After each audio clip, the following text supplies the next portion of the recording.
नमस्कार दोस्तों, मैं भक्ति सागर चैनल से आप सबका एक नई कहानी में स्वागत करती हूँ।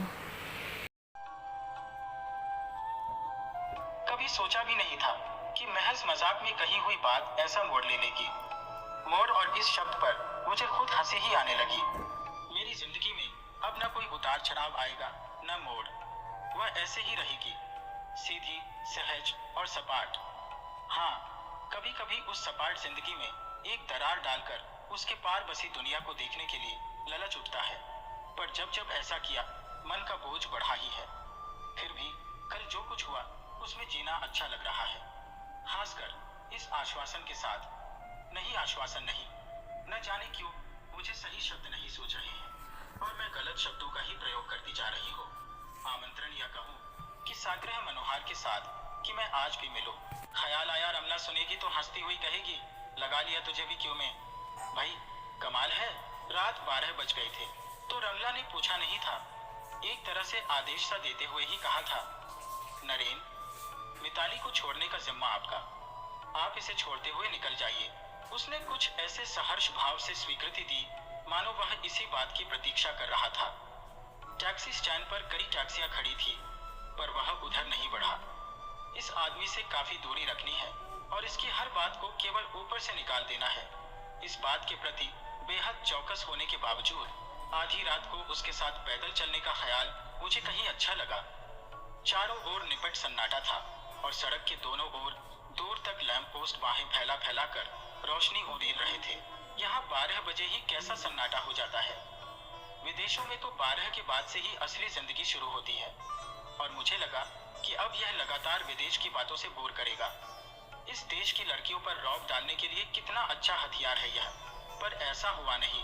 वह फिर अपने बारे में बताने लगा, अपने शौक, अपनी महत्वाकांक्षाएं और खासकर अपनी यायावरी वृत्ति। लगता है मेरे भीतर एक जिप्सी बैठा है जो मुझे घुमाता है। पिछले 7 साल से मैं केवल घूम रहा हूँ, भटक रहा हूँ, नए नए स्थान, नए नए लोग। मुझे पता नहीं कहाँ जाकर अंत होगा, कब अंत होगा। वह जैसे बहकने लगा था। मुझे ख्याल आया, इसने बहुत पी रखी है, केवल नीट। बल्कि जब रमला दरवाजे तक छोड़ने आई तो कहा भी था, आज आप बहुत पी गए हैं, ठीक से छोड़ तो देंगी ना मिता को। वह हंसा था, आप तो जानती ही हैं कि कितना भी पी लो मुझ पर रन नहीं चढ़ता। काला कंबल रमला ने कहा था और हंस पड़ी थी।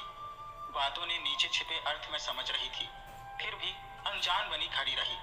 पर क्षण भर के लिए तीव्र आकांक्षा का एक झोंका ऊपर से नीचे तक जैसे चीरता हुआ निकल आया। एक बार मैं भी रन चढ़ाने की कोशिश करके देखूं, और कुछ नहीं, केवल चैलेंज की तरह। सचमुच अब बातें या तो चैलेंज के रूप में आती है या बदले लेने की क्रूर भावना के साथ। रमना, डूबना, ये सारे शब्द तो जैसे एक एक करके निरर्थक होते चले गए। जानती हैं, यूनिवर्सिटी की इन सड़कों पर मैं कितना घुमा हूँ, जिंदगी के कितने दिन इन पर गुजारे हैं। तो उसी के स्वर में स्वर मिलाकर बोली, और जाने किन किन के साथ। वह हंस पड़ा। लगता है रमला ने मेरे बारे में बहुत कुछ उलटा सीधा बता रखा है आपको। मैं हल्के से मुस्कुराई। सचमुच रमला ने इतना कुछ बता रखा था उसके बारे में कि बिना किसी विशेष परिचय के भी वह मुझे अपरिचित नहीं लग रहा था। धीरे से बोली, कुछ गलत तो नहीं बताया ना। वह फिर हंस पड़ा। कभी कभी सोचता हूँ, आदमी अपने भीतर कितना कुछ समेटे होता है, वह खुद नहीं जानता, और एक बंधी बंधाई लीक पर चलकर मर जाता है, बिना अपने को जाने, बिना अपने को समझे। What A PT. बिना उसकी ओर देखे ही मैंने जान लिया कि स्वर की तरह उसके चेहरे पर भी एक हिकारत भरी दया फैल गई होगी। पर मैं एकाएक कटु हुआई। मन हुआ कहो, लीक तोड़ना, संस्कारों से मुक्त होना, इन सारे मुहावरों का चारा डालने के लिए कैसी खूबसूरती से प्रयोग किया जाता है आजकल। पर कहा, केवल एक निहायत ही पिटा पिटाया वाक्य, लीक तोड़कर ही आदमी क्या बहुत कुछ पा लेता है।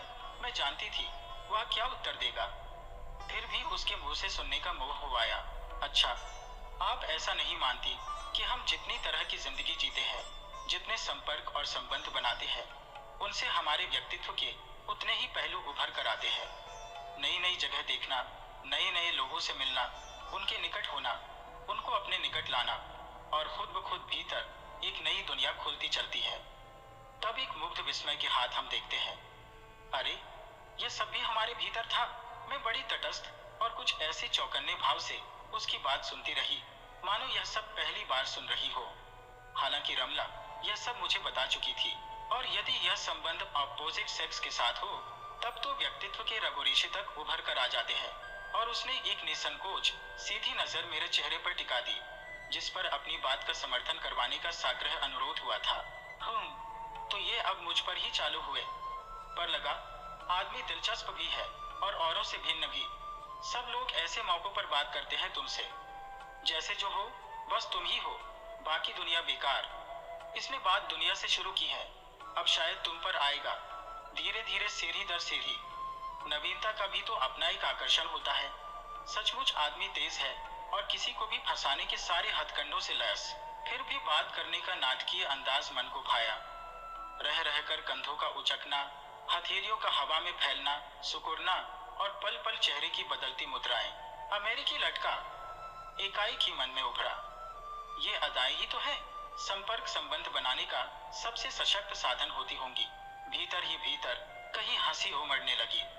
रमला ने इस नाटकीय अंदाज की हूबहू नकल करते हुए ये ही सब बातें बताई थी, और फिर हंसते हुए कहा था, बोलो, मिला दें तुम्हें नरेन से? तुम भी उसके व्यक्तित्व का एक पहलू उजागर कर दो या अपना करवा लो। भीतर ही भीतर मन में कुछ कुलबुलाने लगा। मैंने बड़ी ही दौलती सी नजर से एक बार उसे देखा। सारी बात रमला को सुनाने के लिए एक मजाक बनकर रह जाती, यदि फाटक पर विदा लेते समय वह यह नहीं कहता, कल शाम को आप क्या कर रही हैं? खाली हो तो मिलें। एक क्षण को हाना किए बिना मैं असमंजस में खड़ी रही। तभी सुना वह हंसते हुए कह रहा था, आप बहुत गालियां दे रही होंगी मुझे। आज आपको भी थोड़ी सी पिला देने का पाप कहिए या पुण्य मुझसे हो ही गया। हमेशा याद रखिएगा कि आपके कुछ दायरों में से एक दायरा मैंने भी तोड़ा। अंतिम बात ने एकाएक ही जैसे मुझे कहीं बहुत भीतर गहरे में धकेल दिया। मैं सुन्न हो गई। ख्याल ही नहीं रहा कि उसे कुछ जवाब देना है, पर वह खुद ही बोला, कल फोन करके मैं खुद तय कर लूंगा। और हाथ हिलाकर मुड़ गया। मैं जहां की तहां खड़ी रह गई। मन की न जाने कौन सी अदृश्य परतों के नीचे दबा एक वाक्य पूरे दृश्य को साथ उभर आया। अपने शरीर से अलग करते हुए उसने कहा था, आज तुम्हें एक अंधेरे कुएं से निकालकर खुली फैली दुनिया में ले आया हूँ। अब जानोगी कि जीना क्या होता है। तब वह पुलकित होने के साथ साथ भीतर तक कृतज्ञ भी हो आई थी, और बहुत दिनों बाद कहा था, खींच कर लाना मेरा काम था। अब इस खुली दुनिया में चलना और अपना रास्ता तलाश करना तुम्हारा काम है। क्योंकि अपने साथ चलने के लिए उसने एक लिपि पुती बड़ी सी बिंदी लगाने वाली गोड़िया जैसी लड़की चुन ली थी।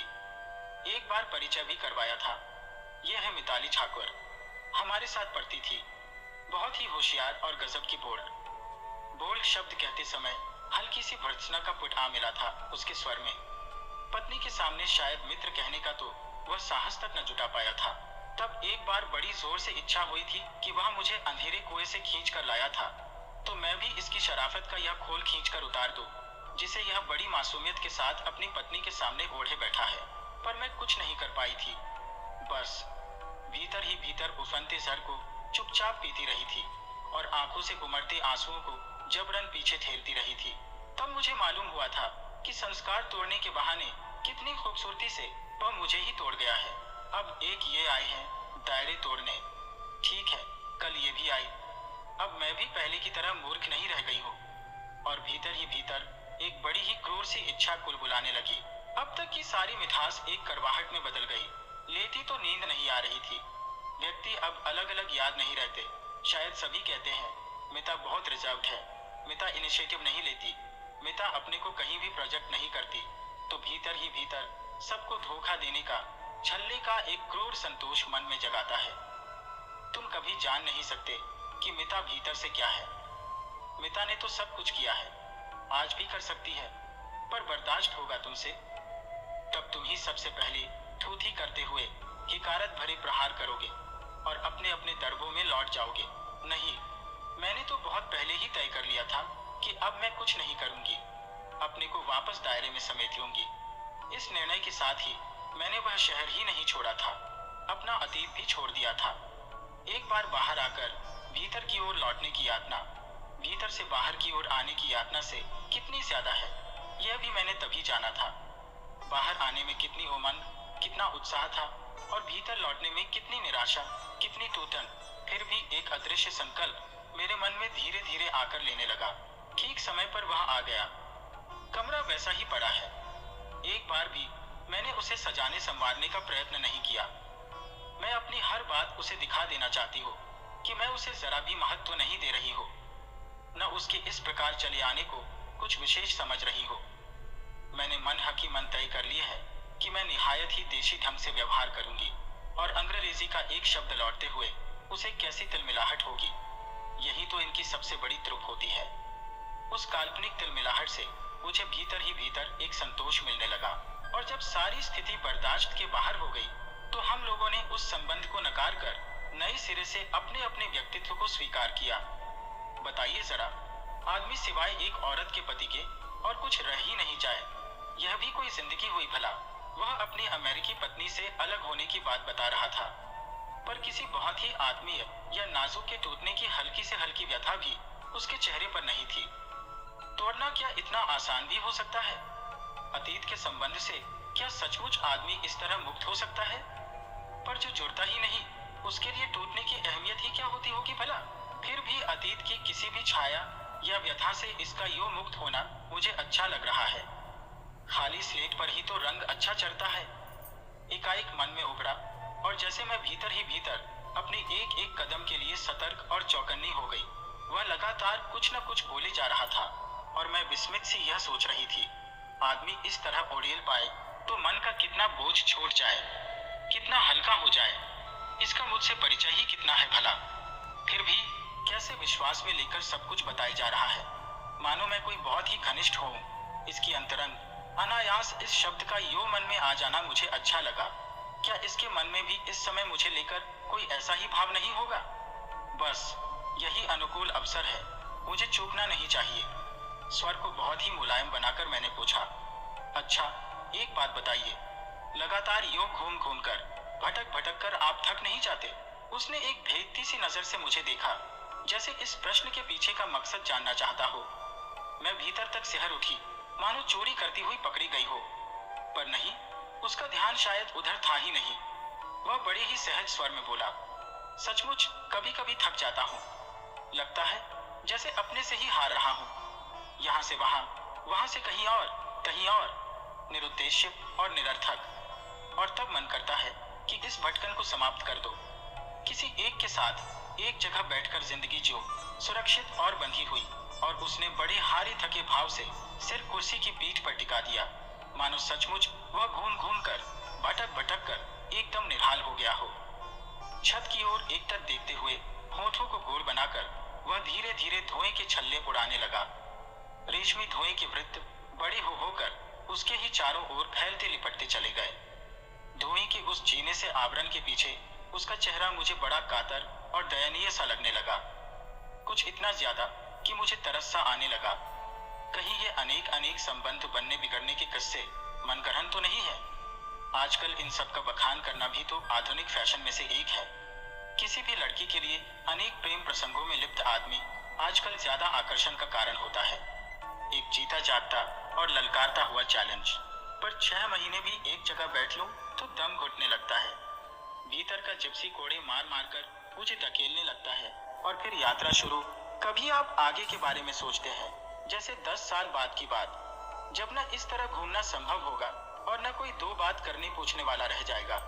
शायद तब किसी के पास इतना समय भी नहीं होगा कि 1 मिनट आपके लिए थम ही जाए। मैं उसे आतंकित कर देना चाहती हूँ।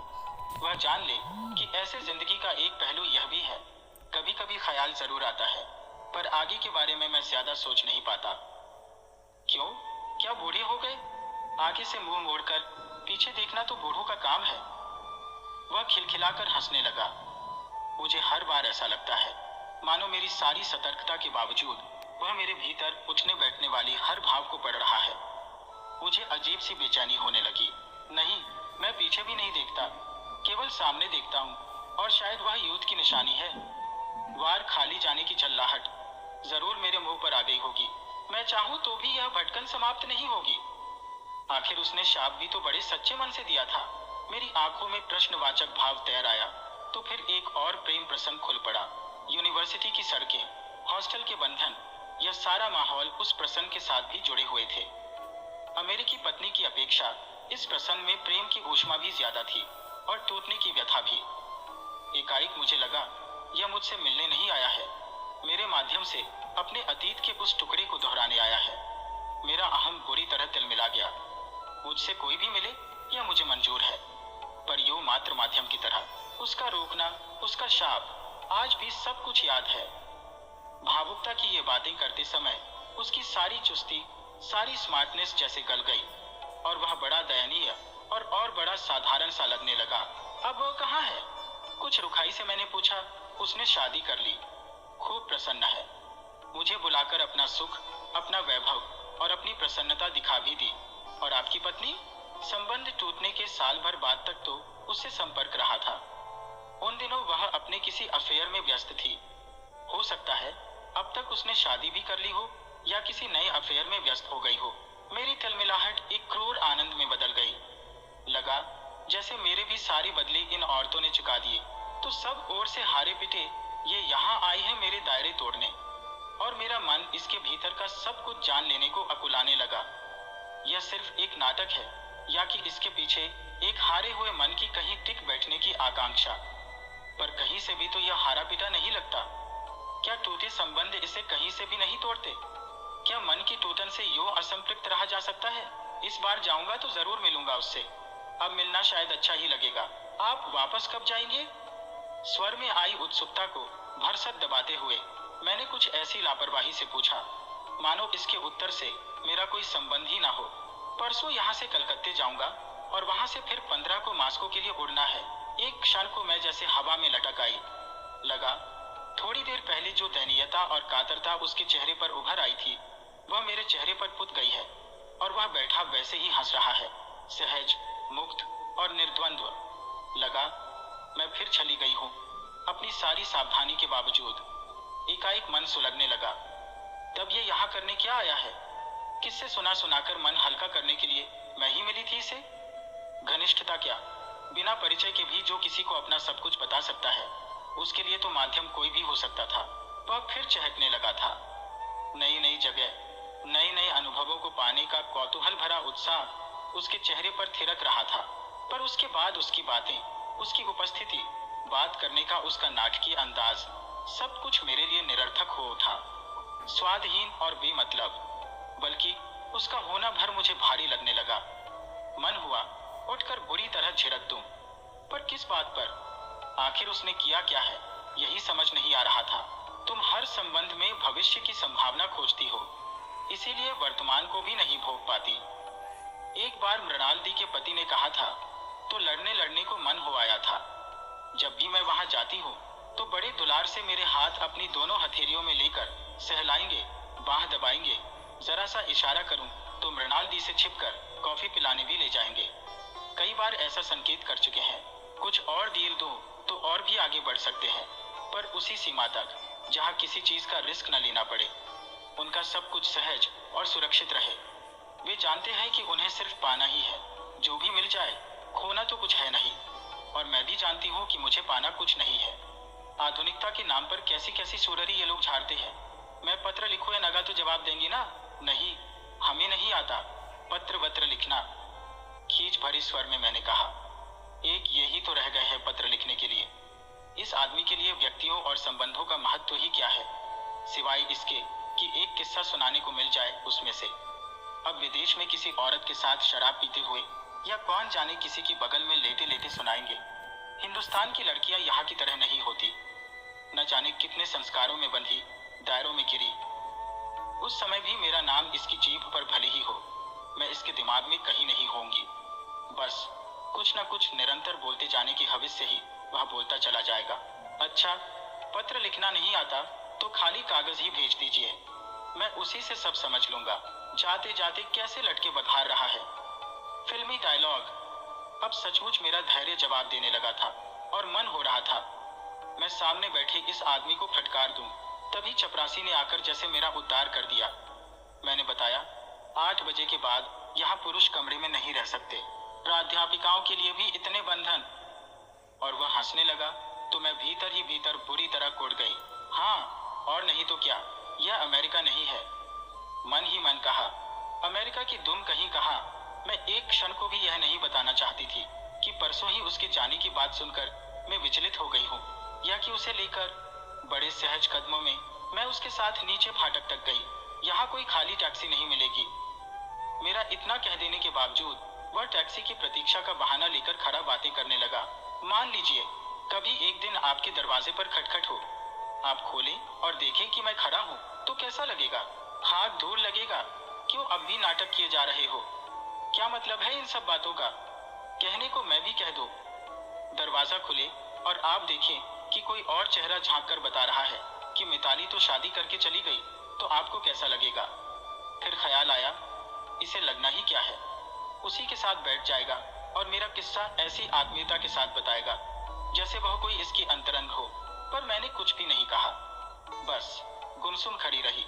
लगता है टैक्सी तो यहाँ मिलेगी नहीं, मुझे मेन रोड तक जाना होगा। उसने कंधे उचकाए, फिर बड़ी अदा के हाथ जोड़कर होठों पर ढेर सारी मुस्कान और चेहरे पर आत्मीयता पोतकर कहा, इस आते जाते यायावर का नमस्कार मैं चाहकर भी मुस्कुरा न पाई। बस यंत्रवत हाथ जोड़ दिए। वह मुड़ गया। जैसे सहज और सधी कदमों से वह चल रहा था, उसे लगा न इन 2 दिनों का सब कुछ झाड़ पोंछ कर वह इस फाटक पर ही छोड़ गया है और बेहद हल्का होकर जा रहा है। हल्का और निर्द्वंद्व। सच पूछे तो इन 2 दिनों में आखिर हुआ ही क्या है? पर मैं हूँ कि इस न कुछ हुए को भी अब न जाने कितने दिनों तक बुनती बुनती रहूंगी। फिर एकाएक रमना पर खींच आने लगी। पता नहीं किस किस से मिला देती है। उसके घर कोई भी आए मुझे जरूर बुलाएगी। बड़ी गार्जियन बनी फिरती है। निरंतर दूर होती हुई उसकी आकृति धुंधली हुई, थरथराई और फिर लुढ़क गई।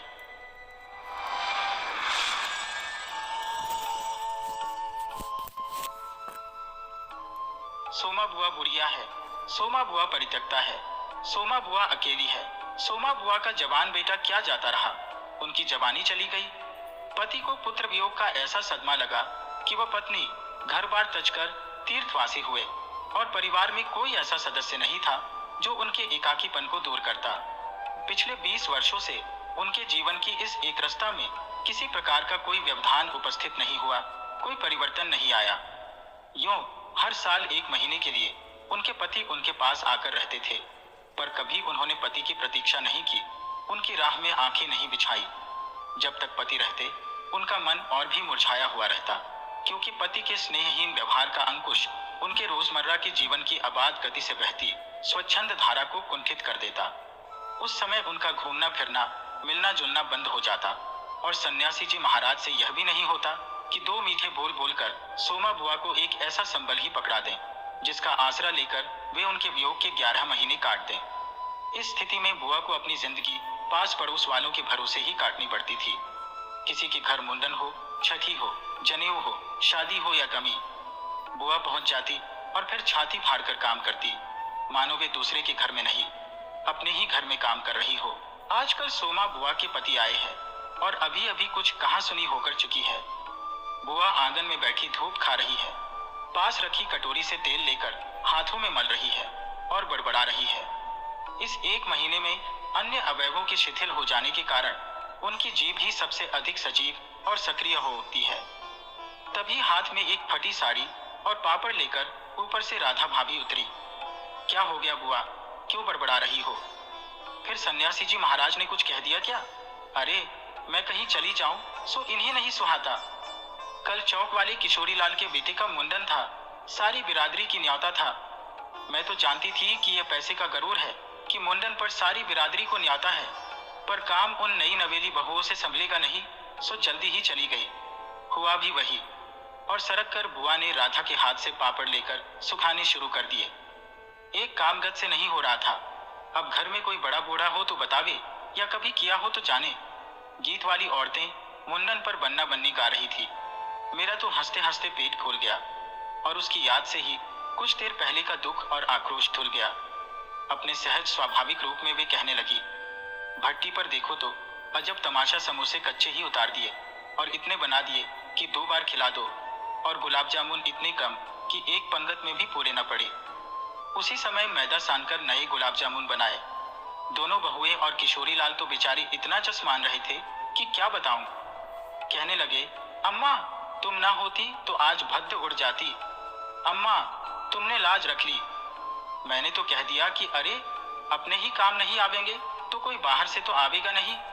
यह तो आजकल इनका रोटी पानी का काम रहता है, नहीं तो मैं सवेरे से ही चली आती। तो सन्यासी महाराज क्यों बिगड़ पड़े? उन्हें तुम्हारा आना जाना अच्छा नहीं लगता बुआ? यूं तो मैं कहीं आऊं जाऊं सो ही इन्हें नहीं सुहाता। और फिर कल किशोरी के यहाँ से बुलावा नहीं आया। अरे मैं तो कहूँ कि घर वालों का कैसा बुलावा। वे लोग तो मुझे अपनी माँ से कम नहीं समझते, नहीं तो कौन भला यूं भट्टी और भंडार घर सौंप दे। पर उन्हें अब कौन समझावे। कहने लगे, तू जबरदस्ती दूसरों के घर में टांग अड़ाती फिरती है। और एकाएक उन्हें उस क्रोध भरी वाणी और कटु वचनों का स्मरण हो आया जिनकी बौछार कुछ देर पहले ही उन पर होकर चुकी थी। याद आते ही फिर उनके आंसू बह चले। अरे रोती क्यों हो बुआ? कहना सुनना तो चलता ही रहता है। सन्यासी जी महाराज 1 महीने को तो आकर रहते हैं, सुन लिया करो। और क्या, सुनने को तो सुनती ही हूँ, पर मन तो दुखता ही है कि 1 महीने को आते हैं तो भी कभी मीठे बोल नहीं बोलते। मेरा आना जाना इन्हें सुहाता नहीं। सो तू ही बता राधा, ये तो साल में 11 महीने हरिद्वार रहते हैं। इन्हें तो नाते रिश्ते वालों से कुछ लेना देना नहीं, पर मुझे तो सबसे निभाना पड़ता है। मैं भी सबसे तोड़ ताड़ कर बैठ जाऊं तो कैसे चले। मैं तो इनसे कहती हूँ कि जब पल्ला पकड़ा है तो अंत समय में भी साथ रखो। सो तो इनसे होता नहीं। सारा धर्म कर्म ये ही लौटेंगे, सारा जस ये ही बटोरेंगे, और मैं अकेली पड़ी पड़ी यहाँ इनके नाम को रोया करूं। उस पर से कहीं आऊं जाऊं तो वह भी इनसे बर्दाश्त नहीं होता। और बुआ फूट फूट कर रो पड़ी। राधा ने आश्वासन देते हुए कहा, रो नहीं बुआ। अरे वे तो इसलिए नाराज हुए कि बिना बुलाई तुम चली गई। बेचारी इतने हंगामे में बुलाना भूल गए तो मैं भी मान करके बैठ जाती। फिर घर वालों का कैसा बुलाना। मैं तो अपनेपन की बात जानती हूँ। कोई प्रेम नहीं रखे तो 10 बुलावे पर नहीं जाऊं, और प्रेम रखे तो बिना बुलाए भी सिर के बल जाऊं। मेरा अपना हरखू होता और उसके घर काम होता तो क्या मैं बुलावे के भरोसे बैठी रहती। मेरे लिए जैसा हरखू वैसा किशोरी लाल। आज हरखू नहीं है, इसी से दूसरों को देख देख कर मन भरमाती रहती हूँ। और वे हिचकियां लेने लगी। सूखे पापड़ों को बटोरते बटोरते स्वर को भरसक कोमल बनाकर राधा ने कहा, तुम भी बुआ बात को कहां से कहां ले गई। लो अब चुप हो, पापड़ भून कर लाती हूँ, खाकर बताना कैसा है। और वह सारी समेटकर ऊपर चढ़ गई। कोई सप्ताह भर बाद बुआ बड़े प्रसन्न मन से आई और सन्यासी जी से बोली, सुनते हो, देवर जी के ससुराल वालों की किसी लड़की का संबंध भागीरथ जी के यहाँ हुआ है। वे सब लोग यही आकर ब्याह कर रहे हैं। देवर जी के बाद तो उन लोगों से कोई संबंध ही नहीं रहा। फिर भी है समधी ही। वे तो तुमको भी बुलाए बिना नहीं मानेंगे। समधी को आखिर कैसे छोड़ सकते हैं। और बुआ पुलकित होकर हंस पड़ी। सन्यासी जी की मौन उपेक्षा से उनके मन को ठेस तो पहुंची, फिर भी वे प्रसन्न थी। इधर उधर जाकर वे इस विवाह की प्रगति की खबरें लाती। आखिर एक दिन वे यह भी सुनाई कि उनके समधी यहाँ आ गए। जोर शोर से तैयारियां हो रही है। सारी बिरादरी को दावत दी जाएगी। खूब रौनक होने वाली है। दोनों ही पैसे वाले ठहरे। क्या जाने हमारे घर तो बुलावा आएगा या नहीं। देवर जी को मरे 25 बरस हो गए। उसके बाद से तो कोई संबंध ही नहीं रखा। रखे भी कौन। यह काम तो मर्दों का होता है। मैं तो मर्द वाली होकर भी बेमर्द की हो। और एक ठंडी सांस उनके दिल से निकल गई। अरे वाह बुआ, तुम्हारा नाम कैसे नहीं हो सकता। तुम तो समधिन ठहरी। संबंध में न रहे कोई रिश्ता थोड़े ही टूट जाता है। दाल पीसती हुई घर की बड़ी बहू बोली, है बुआ, नाम है। मैं तो सारी लिस्ट देखकर आई हूँ। विधवा ननद बोली। बैठे ही बैठे एकदम आगे सरक कर बुआ ने बड़े उत्साह से पूछा, तो अपनी आंखों से देखकर आई है नाम। नाम तो होना ही चाहिए, पर मैंने सोचा कि क्या जाने आजकल की फैशन में पुराने संबंधियों को बुलाना हो न हो। और बुआ बिना 2 पल भी रुके वहां से चली पड़ी। अपने घर जाकर सीधे राधा भाभी के कमरे में चढ़ी। क्योरी राधा, तू तो जानती है कि नए फैशन में लड़की की शादी में क्या दिया जावे है। समधियों का मामला ठहरा, सो भी पैसे वाले। खाली हाथ जाऊंगी तो अच्छा नहीं लगेगा। मैं तो पुराने जमाने की ठहरी, तू ही बता दे क्या दूं। अब कुछ बनने का समय तो रहा नहीं। 2 दिन बाकी है। सो कुछ बना बनाया ही खरीद लाना। क्या देना चाहती हो अम्मा? जेवर, कपड़ा या श्रृंगारदान या कोई और चांदी की चीजें? मैं तो कुछ भी नहीं समझू रही। जो कुछ पास है तुझे लाकर दे देती हूँ। जो तू ठीक समझे ले आना, बस भद्द नहीं उड़नी चाहिए। अच्छा, देखो पहले कि रुपये कितने हैं। और वे डगमगाते कदमों से नीचे आई। 2-3 कपड़ों की गठरियां हटाकर एक छोटा सा बक्स निकाला। बड़े जतन से उसे खोला। उसमें 7 रुपए, कुछ रेजगारी पड़ी थी और एक अंगूठी। बुआ का अनुमान था कि रुपए कुछ ज्यादा होंगे, पर जब 7 ही रुपए निकले तो सोच में पड़ गई। रईस समधियों के घर में इतने से रुपयों से तो बिंदी भी नहीं लगेगी। उनकी नजर अंगूठी पर गई। यह उनके मृत पुत्र की एकमात्र निशानी उनके पास रह गई थी। बड़े बड़े आर्थिक संकटों के समय भी वे उस अंगूठी का मोह नहीं छोड़ सकी थी। आज भी एक बार उसे उठाते समय उनका दिल धड़क गया।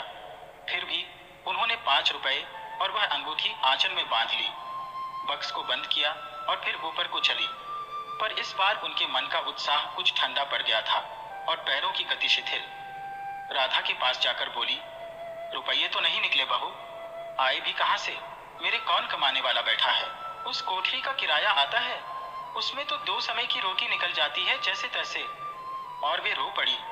राधा ने कहा, क्या करूं बुआ, आजकल मेरा भी हाथ तंग है, नहीं तो मैं ही दे देती। अरे, पर तुम देने के चक्कर में पड़ती ही क्यों हो? आजकल तो देने लेने का रिवाज ही उठ गया। नहीं रे राधा, समधियों का मामला ठहरा। 25 बरस हो गए तो भी वे नहीं भूले, और मैं खाली हाथ जाऊं? नहीं नहीं, इससे तो ना जाऊं। सो ही अच्छा, तो जाओ ही मत। चलो छुट्टी हुई, इतने लोगों में किसे पता लगेगा कि आई या नहीं। राधा ने सारी समस्या का सीधा सा हल बताते हुए कहा, बड़ा बुरा मानेंगे, सारे शहर के लोग जावेंगे और मैं समधीन होकर नहीं जाऊंगी तो यही समझेंगे कि देवर जी मरे तो संबंध भी तोड़ लिया। नहीं नहीं, तो यह अंगूठी बेच ही दे। और उन्होंने आंचल की गांठ खोलकर एक पुराने जमाने की अंगूठी राधा के हाथ पर रख दी। फिर बड़ी मिन्नत के स्वर में बोली, तू तो बाजार जाती है राधा, इसे बेच देना और जो कुछ ठीक समझे खरीद लेना। बस शोभा रह जावे, इतना ख्याल रखना। गली में बुआ ने चूड़ी वाले की आवाज सुनी तो एकाएक ही उनकी नजर अपने हाथ की भद्दी मटमैली चूड़ियों पर जाकर टिक गई। कल समधियों के यहाँ जाना है, जेवर नहीं तो कम से कम कांच की चूड़ी तो अच्छी पहन ले। पर एक अत्यंत लाज ने उनके कदमों को रोक दिया। कोई देख लेगा तो? लेकिन दूसरे क्षण ही अपनी इस कमजोरी पर विजय पाती सी वे पीछे के दरवाजे पर पहुंच गईं और 1 रुपया कलदार खर्च करके लाल हरी चूड़ियों के बंद पहन लिए। पर सारे दिन हाथों को साड़ी के आंचल से ढके रखे फिरी। शाम को राधा भाभी ने बुआ को चांदी की एक सिंदूरदानी, एक साड़ी और एक ब्लाउज का कपड़ा लाकर दे दिया। सब कुछ देख पाकर बुआ बड़ी प्रसन्न हुई और यह सोच सोच कर कि जब वे ये सब दे देंगी तो उनकी समधीन पुरानी बातों की दुहाई दे देकर उनकी मिलनसारिता की कितनी प्रशंसा करेगी, उनका मन पुलकित होने लगा। अंगूठी बेचने का गम भी जाता रहा। पास वाले बनिए के यहाँ से एक आने का पीला रंग लाकर रात में उन्होंने साड़ी रंगी। शादी में सफेद साड़ी पहनकर जाना क्या अच्छा लगेगा। रात में सोई तो मन कल की ओर दौड़ रहा था। दूसरे दिन 9 बजते बजते खाने का काम समाप्त कर डाला। अपनी रंगी हुई साड़ी देखी तो कुछ झंझी नहीं। फिर ऊपर राधा के पास पहुंची। क्यों राधा, तू तो रंगी साड़ी पहनती है तो बड़ी आब रहती है, चमक रहती है। इसमें तो चमक आई नहीं। तुमने कलफ जो नहीं लगाया अम्मा, थोड़ा सा मार दे देती तो अच्छा रहता। अभी दे लो, ठीक हो जाएगी। बुलावा कब का है? अरे, नए फैशन वालों की मत पूछो, ऐन मौकों पर बुलावा आता है। 5 बजे का मुहूर्त है, दिन में कभी भी आ जाएगा। राधा भाभी मन ही मन मुस्कुरा उठी। बुआ ने साड़ी में मार लगाकर सुखा दिया। फिर एक नई थाली निकाली। अपनी जवानी के दिनों में बुना हुआ क्रोशिये का एक छोटा सा मेजपोश निकाला। थाली में साड़ी, सिंदूरदानी, एक नारियल और थोड़े से बताशे सजाए। फिर जाकर राधा को दिखाया। सन्यासी महाराज सवेरे से इस आयोजन को देख रहे थे और उन्होंने कल से लेकर आज तक कोई 25 बार चेतावनी दे दी थी कि यदि कोई बुलाने न आए तो चली मत जाना, नहीं तो ठीक नहीं होगा। हर बार बुआ ने बड़े ही विश्वास के साथ कहा, मुझे क्या बावली समझ रखा है जो बिन बुलाए चली जाऊंगी? अरे, वह पड़ोस वालों की नंदा अपनी आंखों से बुलावे की लिस्ट में नाम देखकर आई है। और बुलाएंगे क्यों नहीं? शहर वालों को बुलाएंगे और समधियों को नहीं बुलाएंगे क्या? 3 बजे के करीब बुआ को अनमने भाव से छत पर इधर उधर घूमते देख राधा भाभी ने आवाज लगाई। गई नहीं बुआ? एकाएक चौंकते हुए बुआ ने पूछा। कितने बज गए राधा? क्या कहा? 3?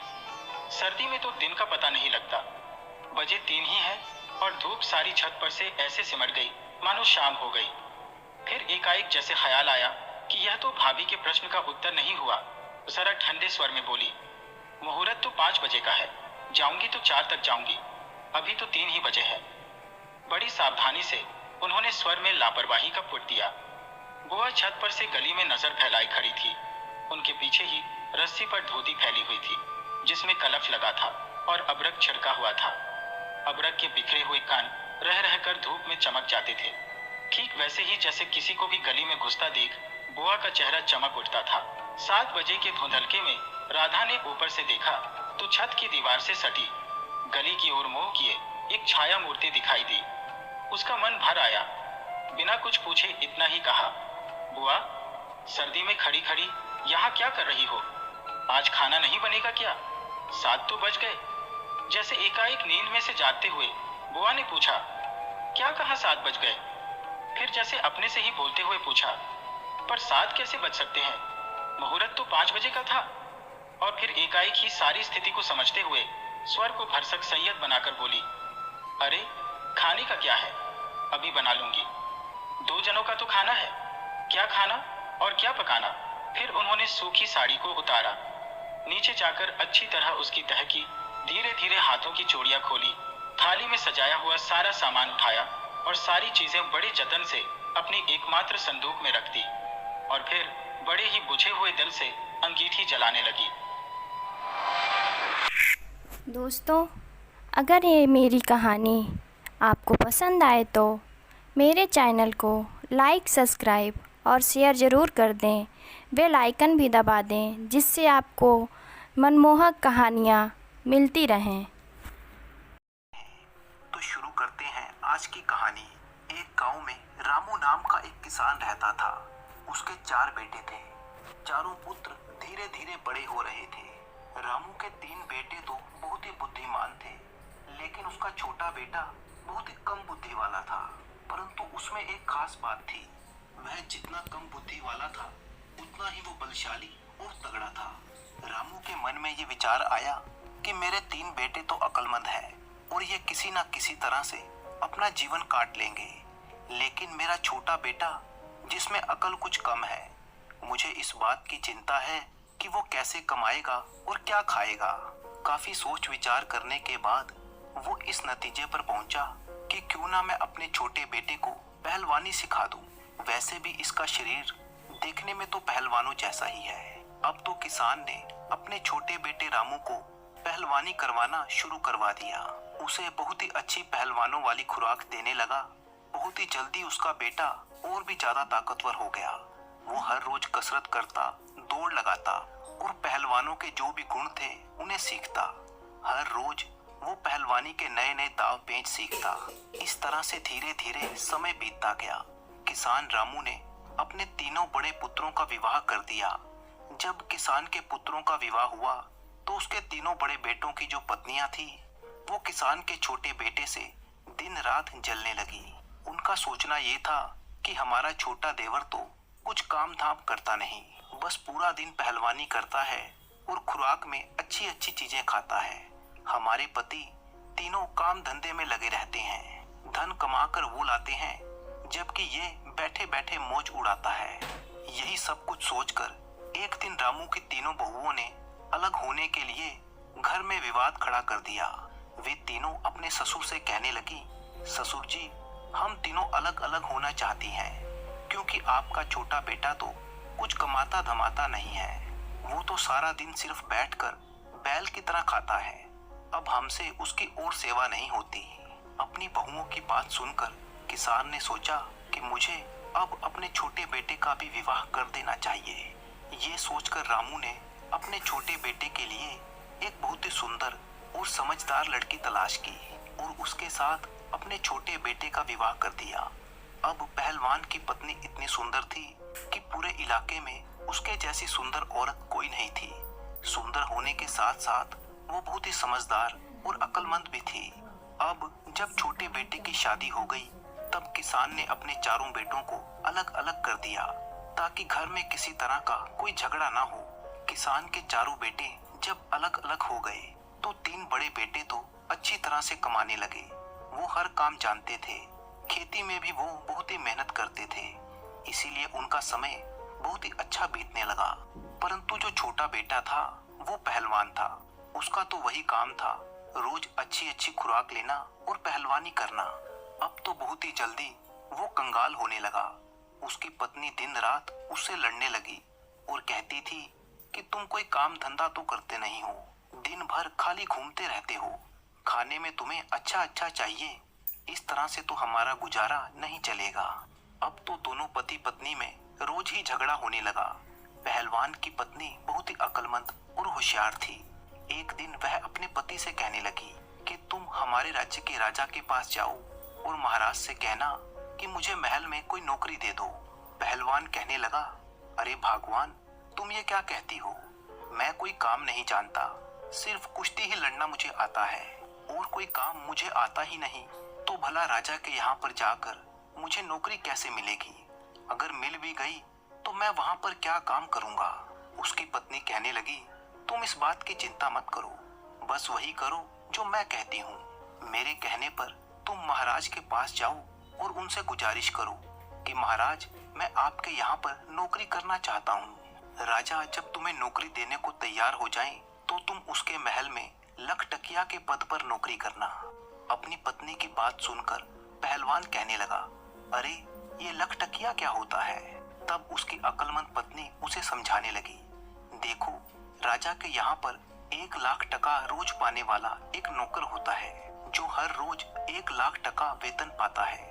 उसका काम ये होता है, जो काम राजा से ना हो सके, उसकी सेना से ना हो सके, उसके किसी मंत्री से ना हो सके, उस काम को लखटकिया को करना होता है। पहलवान कहने लगा, मैं तो कोई भी काम नहीं जानता, तो फिर भला मैं उस काम को कैसे करूंगा? उसकी पत्नी ने बताया, देखो, तुम चिंता ना करो, मैं हूं ना, आप तो बस वहां चले जाओ और महाराज से कहना कि मुझे लखटकिया की नौकरी चाहिए। पहलवान का मन तो नहीं था, लेकिन फिर भी अपनी पत्नी के कहने पर वो राजा के दरबार में चला गया। जब राजा के दरबार में पहुंचा तो महाराज ने देखा कि एक बड़ा ही पहलवानों जैसे शरीर वाला आदमी मेरे दरबार में आया है। तो राजा समझ गया कि शायद ये आदमी किसी नौकरी की तलाश में आया होगा। महाराज ने उससे पूछा, बताओ, तुम किस लिए यहाँ पर आए हो?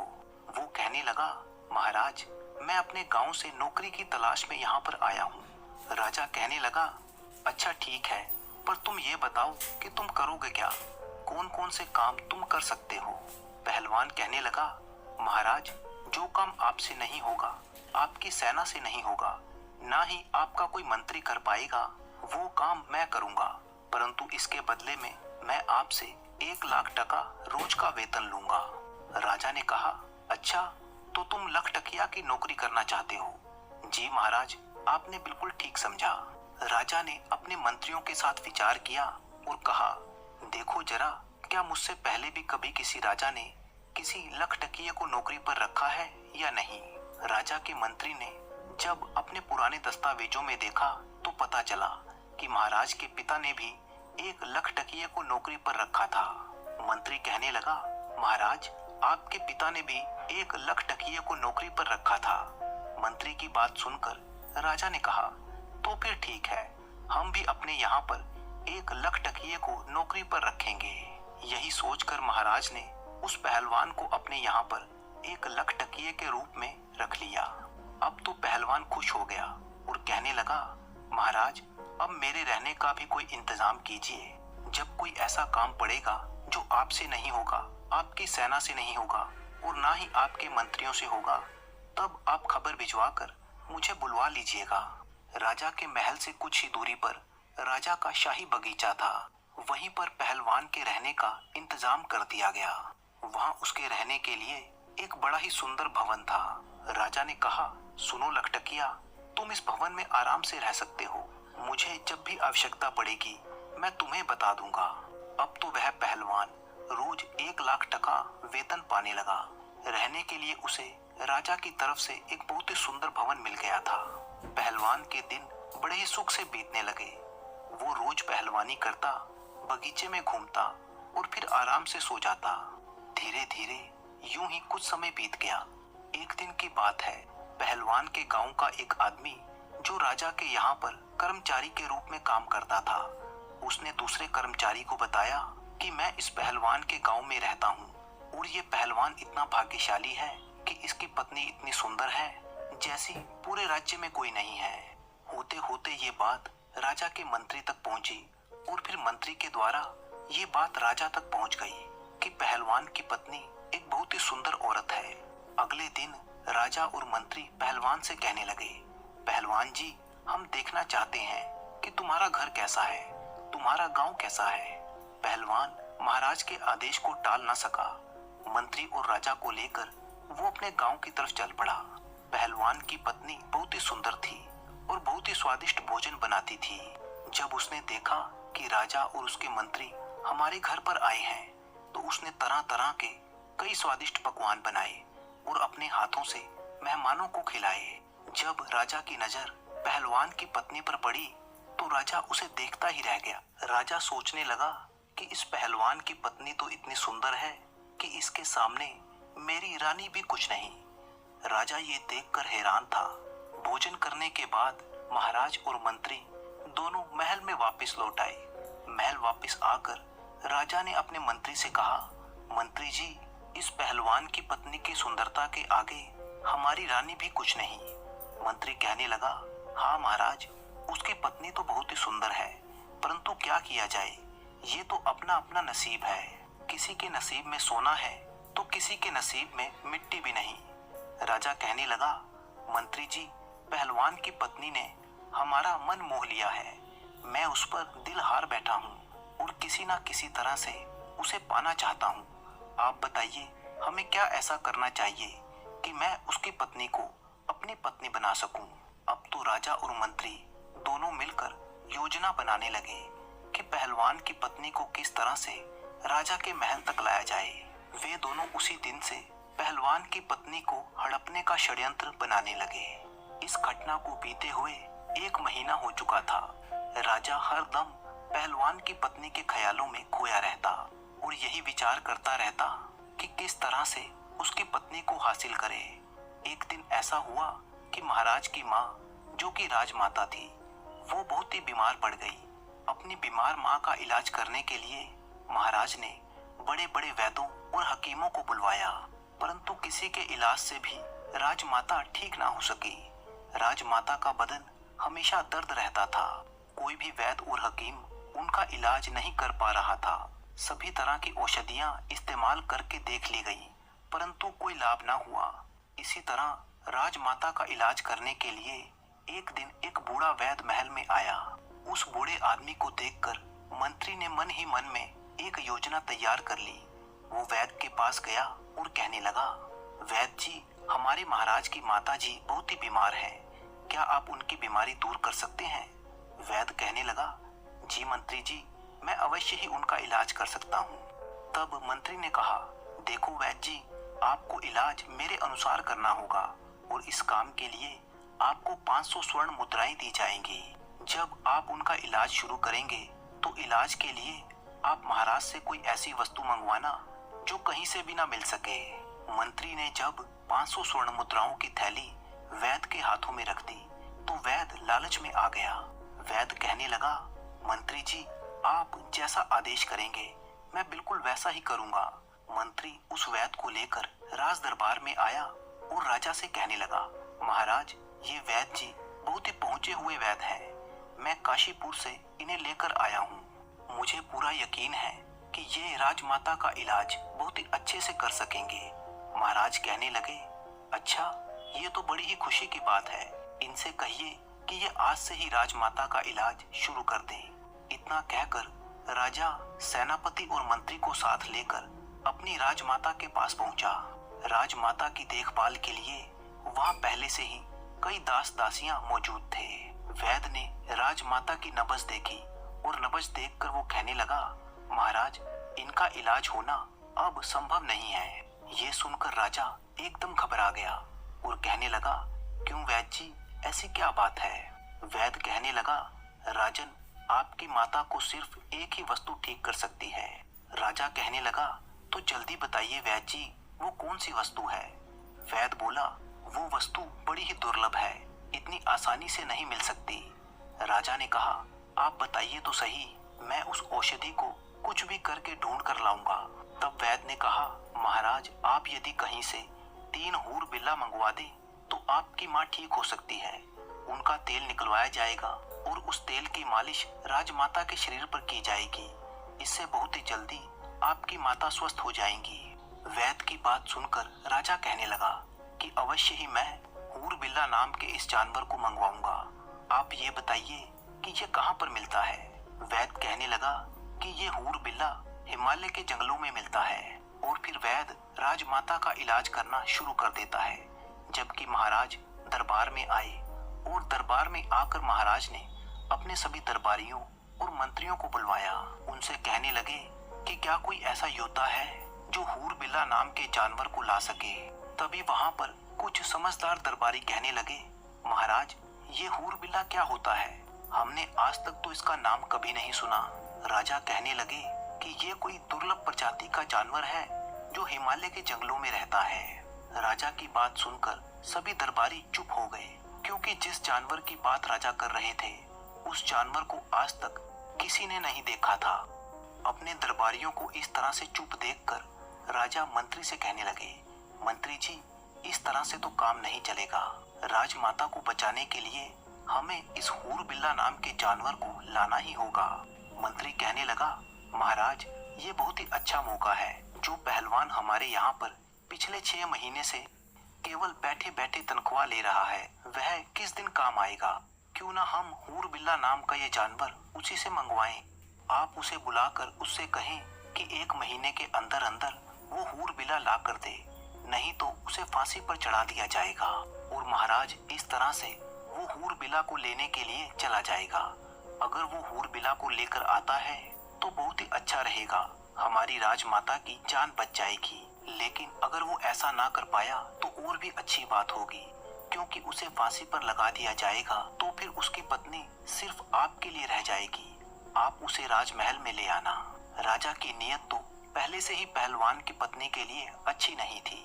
वो कहने लगा, वाह मंत्री जी, आपने क्या अच्छा सुझाव दिया है। अगर पहलवान हूर बिल्ला नहीं ला सका तो मैं अवश्य ही उसे फांसी पर चढ़ा दूंगा, क्योंकि पिछले 6 महीने से वो रोज 1 लाख टका तनख्वाह ले रहा है। अब तो राजा ने बिना देरी किए सिपाही भेजे और पहलवान को अपने दरबार में बुलवाया।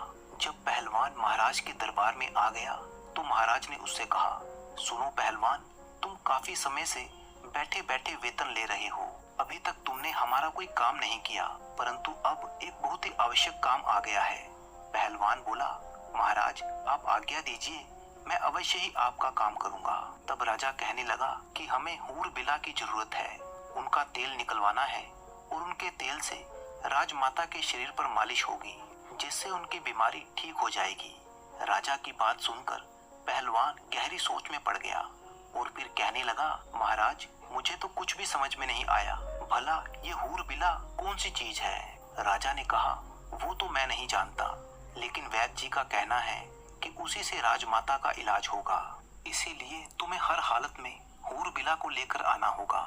काफी सोच विचार करने के बाद पहलवान कहने लगा, महाराज आप मुझे कुछ समय दीजिए। राजा ने कहा, ठीक है, इसके लिए मैं तुम्हें 1 महीने का समय देता हूँ। यदि तुम 1 महीने में हूर बिल्ला नाम के जानवर को ले आए तो ठीक, नहीं तो तुम्हें फांसी पर चढ़ा दिया जाएगा। राजा के ऐसे वचन सुनकर पहलवान घबरा गया और वापस अपने बगीचे में आ गया।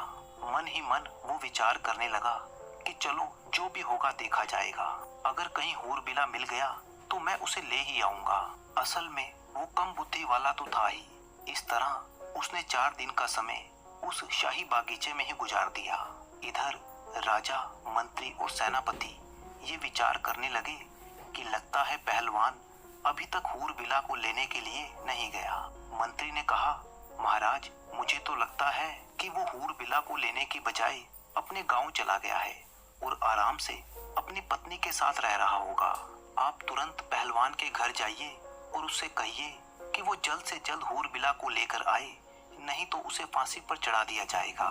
मंत्री की बात सुनकर राजा ने कहा, ठीक है, मैं जाता हूँ और देखता हूँ कि अभी तक वो क्यों नहीं गया। असल में उन सबको ये बात मालूम नहीं थी कि पहलवान तो शाही बगीचे में अपने भवन में आराम की नींद सो रहा है। राजा अपने घोड़े पर सवार जब पहलवान के घर पर पहुंचा तो उसने दरवाजा खटखटाया, आवाज लगाई। पहलवान की पत्नी जो घर में अकेली रहती थी, उसने पहचान लिया कि ये राजा की आवाज है। उसने दरवाजा खोला। दरवाजे पर राजा को देखकर वो कहने लगी, महाराज, आप हमारे घर पर? हमारे तो भाग्य ही खुल गए जो आप एक बार फिर से यहाँ पर पधारे हैं। आपका स्वागत है। आप यहीं आंगन में रखी हुई चारपाई पर विराजिए, मैं आपके लिए जलपान लेकर आती हूँ। मेरे पति इस समय घर पर नहीं है। जब राजा घर के अंदर आ गया तो वह पहलवान की पत्नी से पहलवान के बारे में अपमानजनक बातें करने लगा। कहने लगा, सुंदरी, लगता है पहलवान तुम्हें अच्छे से नहीं रखता। अरे वो क्या तुम्हें अच्छे से रखेगा, वो तो खुद मेरे यहाँ पर नौकरी करता है। अगर तुम मेरे महलों की रानी होती तो ये जिंदगी कितनी खूबसूरत होती। राजा के मुंह से इस तरह की मीठी मीठी बातें सुनकर पहलवान की पत्नी समझ गई कि लगता है राजा की नीयत ठीक नहीं है, इसीलिए अब इसको सबक सिखाना चाहिए। पहलवान की पत्नी राजा से कहने लगी, आओ महाराज, आप अंदर आओ, आप ठीक कहते हैं। पहलवान तो किसी भी तरह से मेरे लायक नहीं है। मैं तो अब उसे छोड़ ही दूंगी और आपके साथ महल में ही रहूंगी। राजा पहलवान की पत्नी की बातों में आ गया और जब वो अंदर आया तो उसने राजा से कहा कि आप इस चारपाई पर बैठिए, मैं आपके लिए जलपान की व्यवस्था करती हूँ। जैसे ही राजा उस चारपाई पर बैठा तो वह चारपाई के नीचे बने हुए कुएं में जा गिरा। असल में वो चारपाई कच्चे सूत की बनाई हुई थी, जिसके ऊपर मखमल की चादर बिछी हुई थी और उस चारपाई के नीचे 100 हाथ गहरा कुआं खोदा गया था। ये सब योजना पहलवान की पत्नी की थी।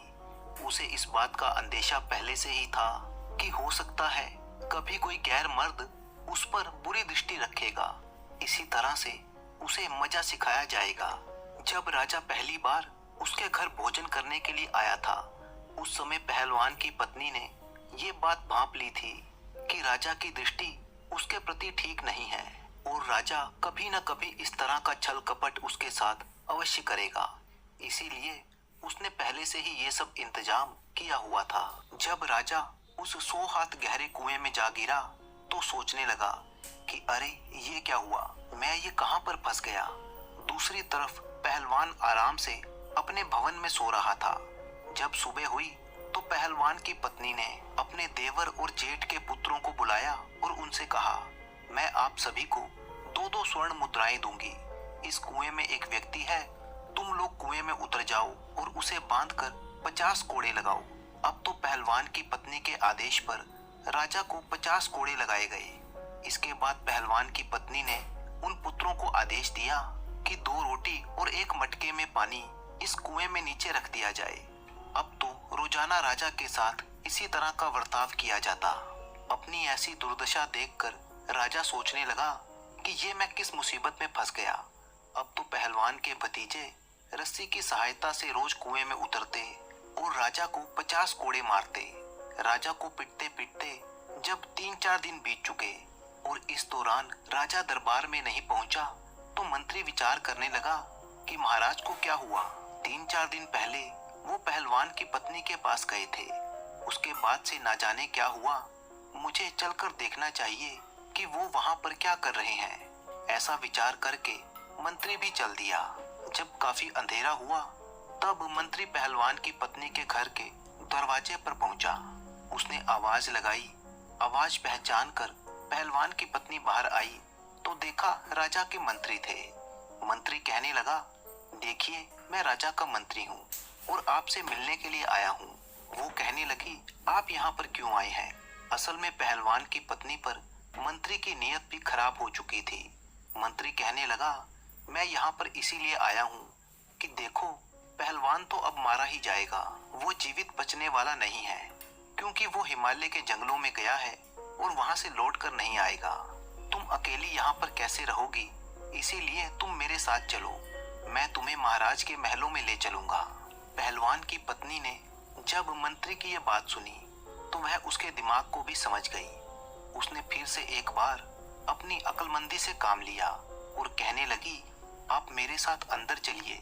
इस प्रकार पहलवान की पत्नी मंत्री को बुलाकर अंदर ले आई और उसे उसी खाट पर बिठाया जिस पर कच्चा सूत लगा हुआ था। मंत्री जैसे ही खाट पर बैठा तो एकदम से कुएं के अंदर गिर पड़ा और सीधा राजा के ऊपर जा गिरा। मंत्री को देखकर राजा हैरान रह गया और राजा को देखकर मंत्री घबरा गया। राजा ने कहा, मंत्री जी, तुम यहाँ पर कैसे आए? यही सवाल मंत्री ने भी महाराज से पूछा कि आप यहाँ पर कैसे? राजा कहने लगा कि मैं तो यहाँ पर पिछले 4 दिनों से अपनी मेहमान नवाजी करवा रहा हूँ।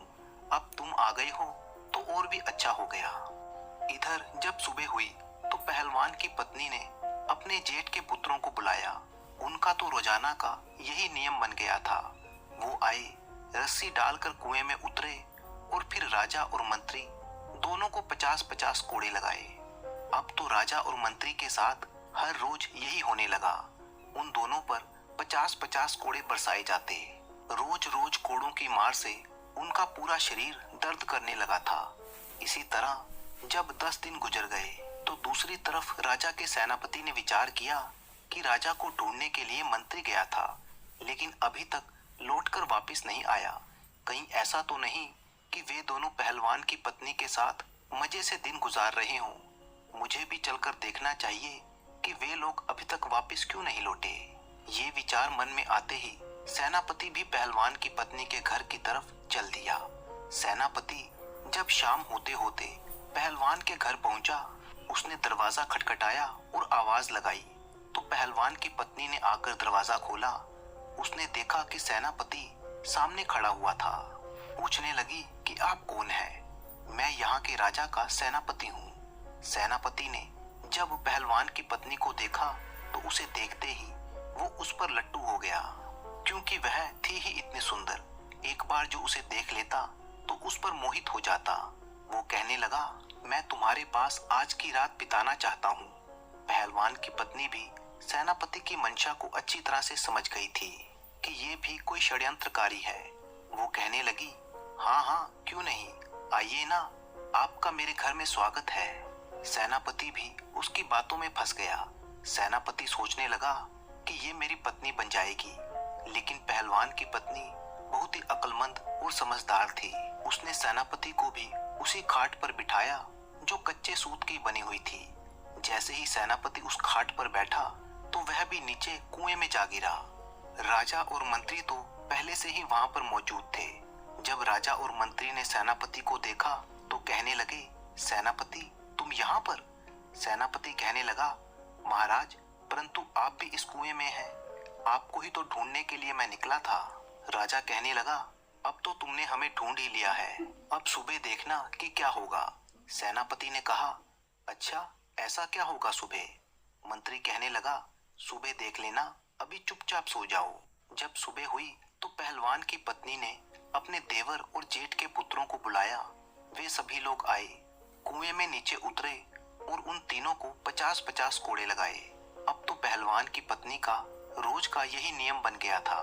वह अपने देवर और जेठ के पुत्रों को बुलाती, उनसे राजा, मंत्री और सेनापति को कोड़े लगवाती। खाने के लिए उन्हें सूखी रोटियां और पीने के लिए मटके में पानी दिया जाता। अब तो वे तीनों कुएं में पड़े पड़े बीमार रहने लगे। राजा तो मन में विचार करने लगा कि यहाँ से कैसे छूटा जाए। वे सभी मन ही मन में बहुत दुखी थे। दूसरी तरफ पहलवान अपने मन में विचार करने लगा कि मैं उस हूरबिला नाम के जानवर को कहाँ से लाऊं। अगर नहीं ले गया तो राजा पक्का मुझे फांसी पर चढ़ा देगा। पहलवान सोचने लगा कि चलो, मैं अपनी पत्नी के पास चलता हूँ, शायद उसके पास कोई उपाय हो। अब तो वही मुझे इस मुसीबत से निकाल सकती है। निराश मन से पहलवान अपनी पत्नी के पास पहुंचा। जब उसकी पत्नी ने अपने पति का मुरझाया हुआ चेहरा देखा तो पूछने लगी, स्वामी, ऐसा क्या कारण है जो आप इतने उदास हैं? पहलवान कहने लगा, मुझे राजा फांसी की सजा देने वाला है। उसकी पत्नी ने पूछा, क्यों जी, आखिर ऐसा क्या हुआ जो राजा आपको फांसी पर चढ़ा देगा? पहलवान कहने लगा, क्योंकि उसने मुझे ऐसा काम बताया था जो मैं नहीं कर पाऊंगा। अच्छा, बताओ तो सही, ऐसा कौन सा काम था जिसे लेकर आप इतने परेशान हैं? तब पहलवान ने सारी बात अपनी पत्नी को बता दी और कहा कि महाराज ने मुझसे 3 हूर बिला मंगवाए हैं और ये हूर बिला हिमालय के जंगलों में मिलते हैं। राजा उनका तेल निकालेंगे और राजमाता जो कि बहुत ही बीमार है, उस तेल से उनकी मालिश की जाएगी। ये सुनकर पत्नी कहने लगी, बस इतनी छोटी सी बात? मैं तो घबरा ही गई थी कि ना जाने कौन सी बात है। अरे ऐसे हूर बिला तो हमारे ही आसपास के जंगलों में बहुत मिलते हैं। मैं अपने भतीजों से पकड़वा कर आपको दे दूंगी। आप ऐसा कीजिए कि 4-5 दिन के लिए अपने ससुराल चले जाइए। आपके सास ससुर ने आपको बुलाया है। पहलवान अपनी पत्नी के कहने पर अपने ससुराल चला गया। कम अकल का तो वो था ही। सोचने लगा कि इसका मतलब मेरी पत्नी मेरी मुसीबत दूर कर देगी। इधर पहलवान की पत्नी ने अपने भतीजे यानी देवर और जेठ के पुत्रों को यह आदेश दिया कि आप लोग कुछ पंखों की व्यवस्था कीजिए। चिड़िया के, कबूतर के, मोर के, सभी पक्षियों के पंख ज्यादा से ज्यादा लेकर आओ और उन पंखों को एक कमरे में बंद कर दो। उन लोगों ने 2 ही दिन में कमरा पंखों से भर दिया। जब तीसरा दिन हुआ तो उसने अपने भतीजों से कहा कि तुम इन तीनों बदमाशों को चिपचिपी चावल की मांड में नहलाओ और फिर इन्हें पंखों वाले कमरों में बंद कर दो। भतीजों ने ऐसा ही किया। जैसे ही वे सभी कमरों में पहुंचे तो पक्षियों के सारे पंख उनके शरीर से चिपक गए। अब चौथे दिन पहलवान अपने ससुराल से लौटकर अपने घर आया और अपनी पत्नी से कहने लगा कि तुम अब बताओ कि वो हूर बिला कहाँ है। जल्दी से मेरी समस्या सुलझा दो, क्योंकि मुझे महाराज से बहुत ही डर लग रहा है। तुम्हें तो पता ही है कि राजा मुझे फांसी पर चढ़ा देगा। पत्नी ने कहा कि आप इतना क्यों घबरा रहे हो? मैंने तो आपसे पहले ही कहा था कि मैं हूर बिला पकड़वा कर लाऊंगी और मैंने उनकी व्यवस्था कर दी है। पहलवान ने देखा कि बड़े ही विचित्र जानवर वहां पर बंधे हुए थे। देखने में वो इंसान की तरह लग रहे थे। जगह जगह पूरे शरीर पर रंग बिरंगे और अलग अलग तरह के पंख लगे हुए थे। ये देखकर पहलवान बहुत ही खुश हुआ। पहलवान की पत्नी बोली कि आप इन चारों को ले जाइए और साथ ही एक डंडा भी लेकर जाइए। यदि इनमें से कोई रास्ते में उत्पात करे तो इस डंडे से उसकी पिटाई कर देना। वैसे तो ये बहुत ही सीधे हैं, चुपचाप चले जाएंगे। पहलवान बहुत ही खुशी से झूमता हुआ वो लेकर चल पड़ा। हाथ में उसके एक बहुत ही बड़ा डंडा था। मंत्री और राजा ये विचार करने लगे कि यदि हमने यहाँ से भागने की कोशिश की तो ये तो बहुत ही बड़ा पहलवान है, हमें उठाकर पटक देगा या फिर हमें मार भी सकता है। इसीलिए चुपचाप इसके साथ चलने में ही भलाई है। जब वे पैदल उन्हें लेकर आया तो अपने बगीचे में पहुंचा। पहलवान मन में विचार करने लगा कि इन्हें सुबह महाराज के दरबार में पेश करूंगा। अब मैं आराम से सो जाता हूँ। उसने उनको एक कोठड़ी में बंद कर दिया। अब राजा, मंत्री और सेनापति ये विचार करने लगे कि यदि इस पहलवान ने हमें सुबह राज दरबार में पेश कर दिया तो सचमुच ही हमारा तेल निकाल दिया जाएगा और हमारी मृत्यु निश्चित है। यदि तेल ना भी निकलवाया गया तो भी पूरे नगर में हमारी हंसी उड़ाई जाएगी।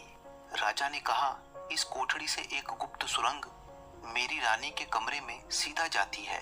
तुम सभी मिलकर इस पत्थर को हटाओ और मुझे इसमें उतार दो।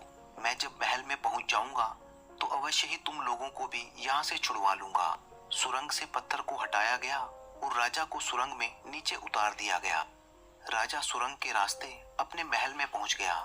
राजा जब रानी के पास पहुंचा तो रानी उसे देखकर घबरा गई, क्योंकि राजा तो एक विचित्र ही रूप में था। ऐसा जानवर या आदमी आज तक रानी ने नहीं देखा था। रानी उसे देखकर चिल्लाने लगी। उसकी चीख पुकार सुन के सभी दास दासियां और सैनिक इकट्ठे हो गए और वो मिलकर राजा की पिटाई करने लगे। कहने लगे, ना जाने ये कौन सा विचित्र जानवर है जो महल में घुस आया है। राजा चिल्ला चिल्ला कर कहने लगा कि मुझे मत मारो, मैं राजा हूँ। लेकिन वहां पर किसी ने राजा की नहीं सुनी।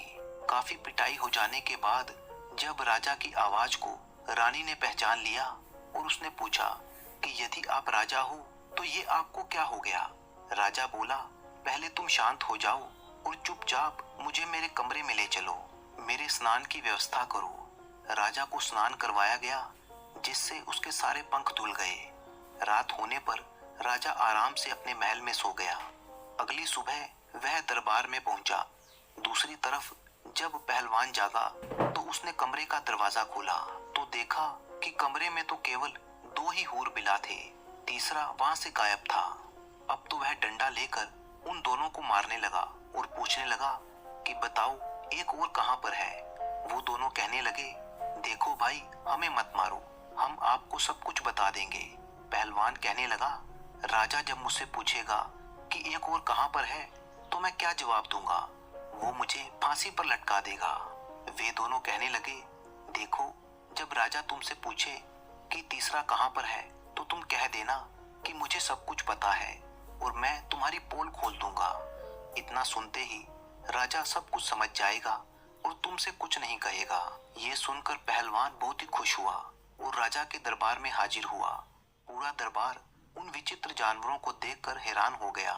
सभी लोग जोर जोर से हंसने लगे कि ये कैसे जानवर हैं, हमने तो इन्हें पहले कभी नहीं देखा।